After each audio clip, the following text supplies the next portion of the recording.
Nos trasladamos al contexto español durante los siglos XV y XVI, específicamente finales del siglo XV e inicios del siglo XVI, donde hay tres periodos prácticamente que se empiezan a manifestar o que se manifestaron en España en esta época.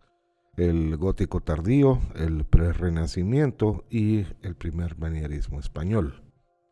En cuanto a la historia y el contexto histórico de España en esta época, el fin de los conflictos civiles del siglo XIV, hubo varias guerras civiles en la corona de Castilla, en la corona de Aragón, y la primera mitad del siglo XV, o sea, se continuaron estos conflictos hasta esta primera mitad.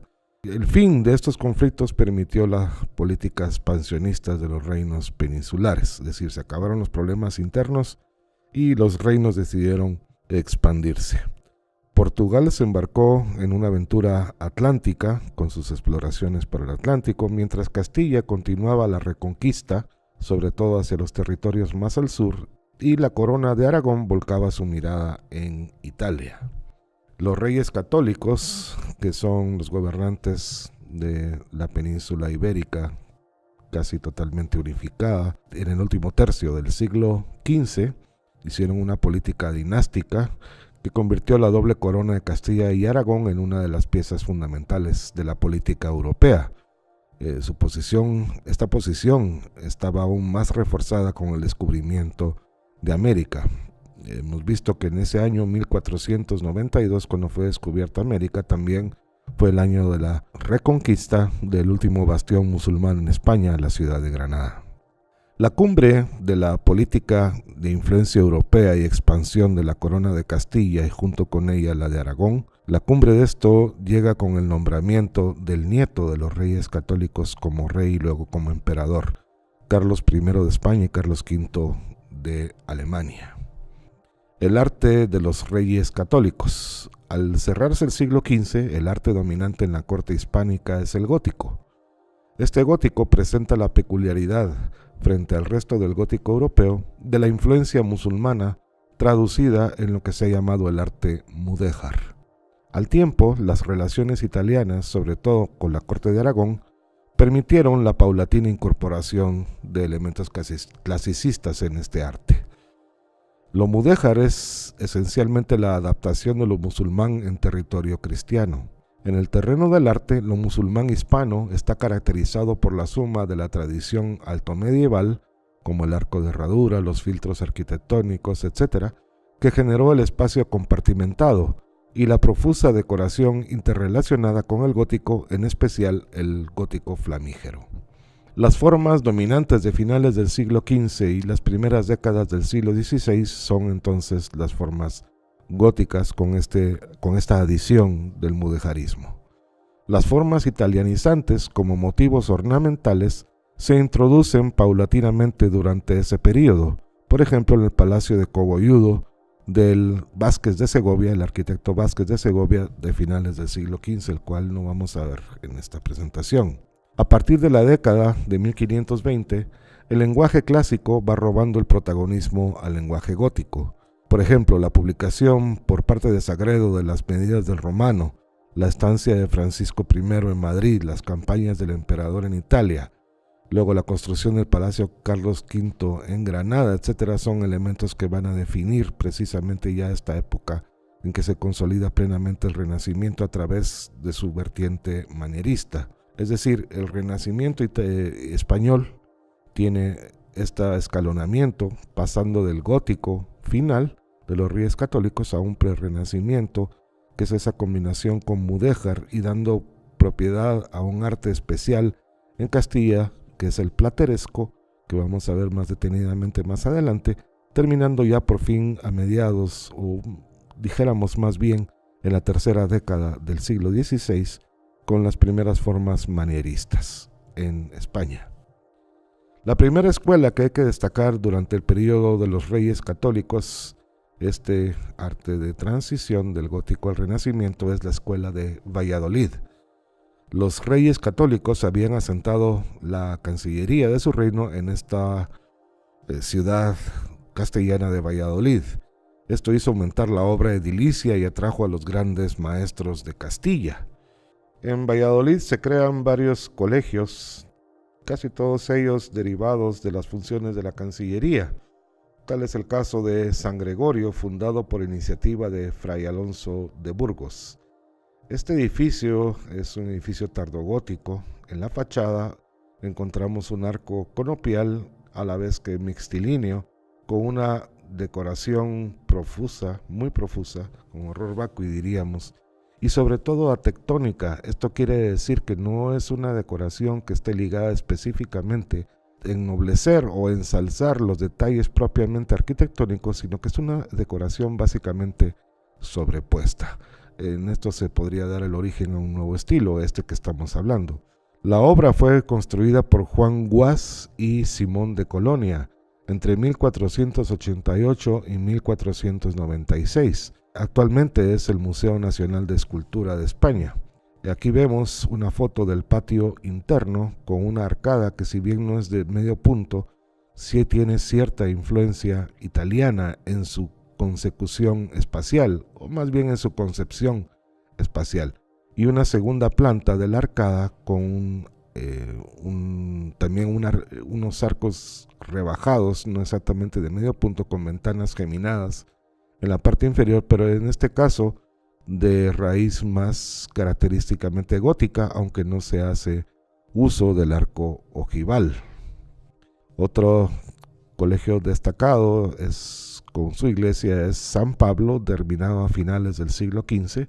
Presenta una fachada, o más bien presenta en la fachada una disposición típica del tardogótico, con algunas novedades clasicistas como el frontón del coronamiento.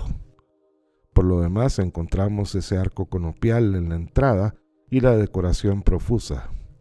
Otra escuela destacada en esta época deviene de la construcción de la catedral, es la Escuela de Burgos, que era sede de las principales casas comerciales de la lana castellana, el principal producto industrial de la región. El éxito de este comercio, del comercio de la lana a fines de la Edad Media, quedó simbolizado con nuevas intervenciones edilicias en la ciudad, sobre todo la conclusión de la catedral, de la cual vemos aquí la fachada, que es totalmente gótica. Podríamos decir que esta construcción estuvo asociada durante décadas a la familia llamada Colonia. Simón de Colonia, que murió en 1511, termina las estructuras tardogóticas. Su hijo, Juan de Colonia, que murió en 1562, ya introdujo formas clásicas en la composición. Si observamos detenidamente la foto y vemos el arco ojival central en la entrada principal de la iglesia, vamos a encontrar dentro de ese arco ojival una puerta con un frontón clásico, una puerta totalmente, dijéramos, italiana, que es el estilo que se le llamaba en esta época así a la arquitectura clásica. Ya dije, con su frontón y con una serie de elementos que lo identifican claramente con el manierismo italiano. Se ve algo raro este frontón, estos elementos clásicos dentro de una arquitectura gótica. Otra escuela destacada también en Castilla en este periodo es la Escuela de Segovia. Esta ciudad, durante el reinado de Enrique IV y los inicios del reinado de su hermana Isabel, la católica, había sido asiento habitual de la corte. A esto se unía la importancia de la producción lanera. También Segovia era un centro de producción lanera muy importante. El resultado fue una intensa actividad constructiva durante las últimas décadas del siglo XV. Y aquí vemos un caso curioso, la Casa de los Picos, que se da dentro de este esquema de apogeo de finales del siglo XV. Esta Casa de los Picos es una estructura simbólicamente fortificada y una decoración horror vacui profusa que no sigue prácticamente ningún estilo. No es gótica, pero tampoco es renacentista, si exceptuamos el arco de medio punto. Es una construcción curiosa. El ejemplo más destacado de la escuela de Segovia es la catedral. En 1525, tras la destrucción provocada por la revuelta de los comuneros, esto fue una revuelta que asoló Castilla durante unos 4 años, de 1520 a 1524. Un año después fue necesario reconstruir la catedral de Segovia en una nueva ubicación. La obra fue encargada al arquitecto Juan Gil de Ontañón, que había de seguir la tradición gótica. Es decir, esta es una iglesia trazada completamente dentro de los esquemas del gótico y empezada a levantar también dentro de esta tradición artística. Vemos claramente en la cabecera absidial el uso de los elementos característicos de la arquitectura del gótico, como los contrafuertes, los arbotantes, agujas, pináculos, etc. Una cabecera absidial muy resaltada. Y sin embargo, en el cimborrio de la iglesia, que vemos también en esta misma foto, encontramos que sus remates son cúpulas ya renacentistas. El interior de la iglesia todavía muestra detalles del gótico flamígero, el gótico terminal, con sus nervaduras profusas, muy decoradas. Y sin embargo, como detalle curioso, encontramos en una de sus fachadas laterales una puerta totalmente renacentista, que fue construida por el hijo de Juan Gil de Hontañón, su hijo Rodrigo, que introdujo precisamente todos estos repertorios clásicos en la obra. Es decir, aclarando los términos, Juan Gil de Hontañón traza y construye la catedral dentro del esquema totalmente gótico. Su hijo, que lo sucede en la obra, introduce los elementos renacentistas, adecuándolos a la arquitectura gótica, pero son solo unos cuantos detalles. Por eso este es un edificio, dijéramos, mixto. Sin embargo, la escuela más destacada de toda Castilla durante este periodo de transición es la llamada Escuela de Alcalá o Alcalá de Henares. El caso de Alcalá de Henares es algo diferente al de las ciudades castellanas precedentes. Mientras todas aquellas debían su éxito, además de a determinados motivos políticos, a la industria lanera, Alcalá no era una ciudad destacada antes de comienzos del siglo XVI. Fue entonces cuando el cardenal Cisneros, regente de la corte, decide convertirla en la sede universitaria del arzobispado de Toledo, creando la Universidad de Alcalá de Henares. Esta universidad, mandada a hacer por Cisneros, son una serie de estructuras, eran sus inicios bastante pobres, construcciones hechas en ladrillo y decoraciones en yesería. De las obras originales del cardenal Cisneros solo se conservan el interior de la capilla de San Ildefonso y el Paraninfo. Todo lo demás fue modificado con el paso del tiempo. Sin embargo, estas obras son muy destacadas, sobre todo porque es la introducción del mudéjar en el arte castellano.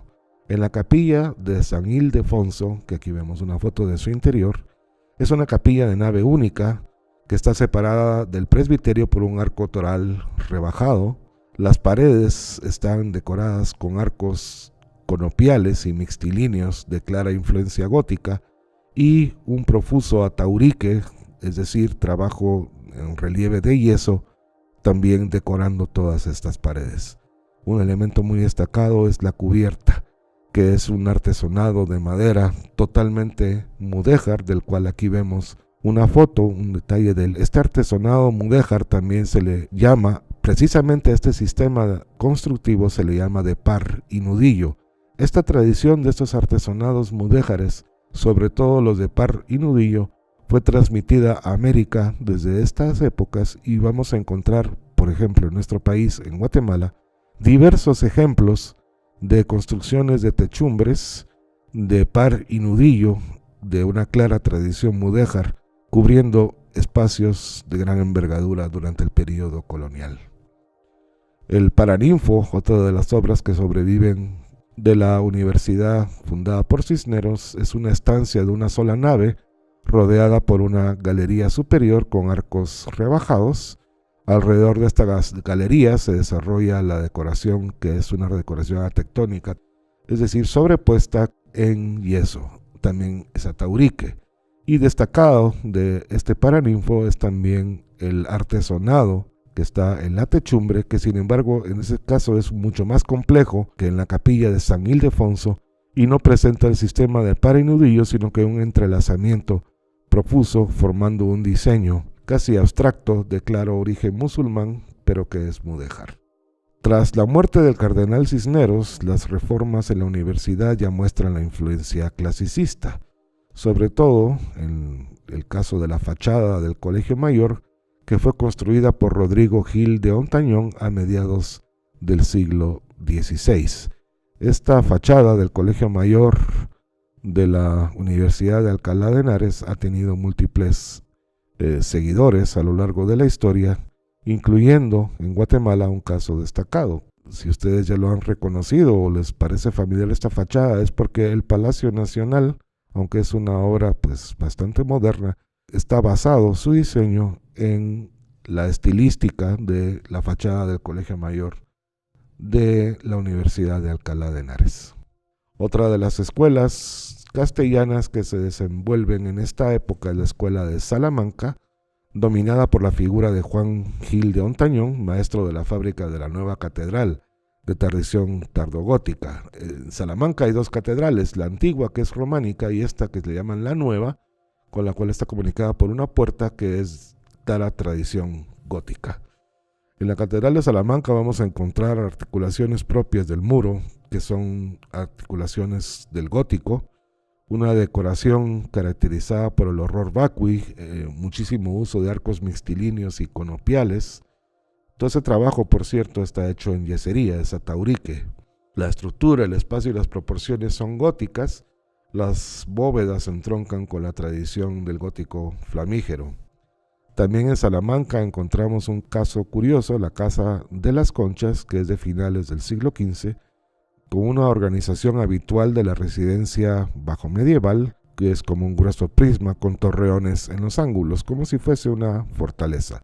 La decoración que es aplicada es profusa, es a base generalmente toda ella de conchas, lo cual liga a esta casa con su función original, que era sede de los peregrinos al lugar sagrado de Santiago de Compostela. Finalmente tenemos la Universidad de Salamanca, famosa desde la Edad Media. Parte de los edificios de esta universidad fueron realizados entre 1520 y 1530 por Juan de Álava. La decoración también es profusa, origen del concepto plateresco, atectónica y centrada generalmente en la portada.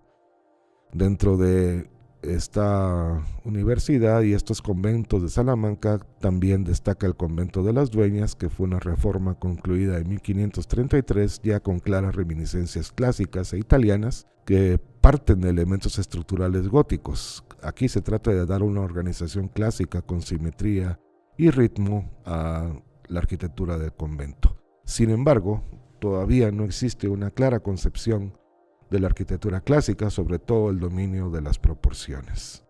Y el uso de los arcos conopiales y mixtilíneos también delatan esta obra como de este periodo de transición. Finalmente, el convento y la iglesia de San Esteban es un ejemplo destacado de este periodo, iniciado en 1523 por Juan de Álava, que combina elementos góticos y clásicos, sobre todo en su fachada, donde un gran arco de medio punto con órdenes clásicos, pilastras corintias, envuelve la portada de una gran decoración de clara inspiración plateresca.